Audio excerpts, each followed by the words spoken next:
रविवार को राष्ट्रीय विचारक और चिंतक वक्ता पुष्पेंद्र कुलश्रेष्ठ का एक दिवसीय प्रवास तीर्थनगरी पुष्कर में भी रहा। पुष्कर पहुंचने पर पुष्कर पालिका के अध्यक्ष कमल पाठक और भाजपा नेता अरुण वैष्णव सहित अन्य कई जनप्रतिनिधियों ने उनका माला पहनाकर स्वागत किया। इस मौके पर उन्होंने जगत पिता ब्रह्मा मंदिर के दर्शन किए और पुष्कर सरोवर की भी पूजा अर्चना कर जगत कल्याण की कामना की।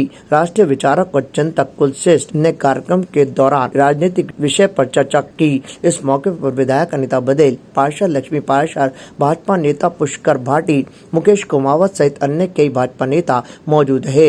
इस दौरान हाल ही में हुए लोकसभा चुनाव में भाजपा की सीटें कम आने और राजनीतिक प्रत्याशी और मौजूद भाजपा कार्यकर्ताओं को उन्होंने संबोधित किया। पत्रकारों से बातचीत करते हुए कुलश्रेष्ठ ने मोदी के विरोधियों पर जमकर निशाना साधा और अयोध्या में सनातन धर्म के मतदान को लेकर खुलकर वक्तव्य दिया। उन्होंने कहा कि यूपी में भाजपा को भाजपा के लोगों ने ही हरा दिया। उन्होंने कहा कि मोदी के आने से भाजपा में रहने वाले कुछ लोगों का कद कम होने की चिंता थी, इसलिए भीतरघात किया गया। लेकिन मोदी सरकार फिर से बन रही है, जो कि इस बार कमजोर नहीं बल्कि ताकतवर होगी। मोदी को विपक्ष ने या इस देश के शत्रुओं ने नहीं हराया।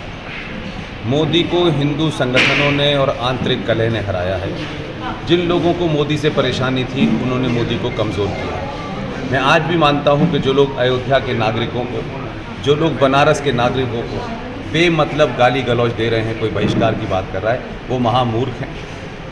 वहाँ के लोगों ने उसे नहीं हराया है।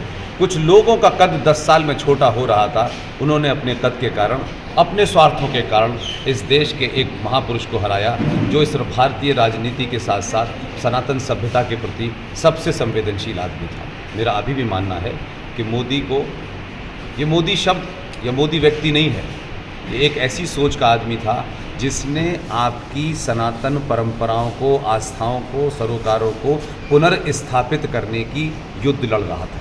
सिर्फ मंदिरों का पुनरुत्थान नहीं हो रहा था, नालंदा जो दुनिया का पहला विश्वविद्यालय था, उसके पुनरुत्थान की कहानी हो रही थी। तो कौन लोग हैं जिनके अपने निजी स्वार्थ भारत के सनातन परंपराओं को स्थापित करने से ज़्यादा बड़े थे। बहुत बहुत धन्यवाद। वर्तमान की राजनीतिक दिशा के बारे में क्या कहेंगे आप? राजनीतिक दिशा जो कुछ दिख रहा है, मुझे लगता है कि ये एक थोड़ी देर का लोगों में असमंजस है। ये सरकार स्थायी होगी और बहुत सारे लोग जो 10 साल से बेरोज़गार थे, उसमें से वो रोज़गार ढूंढने कांग्रेस यहाँ आएंगे और उनको स्थायी यहाँ रोज़गार मिलेगा।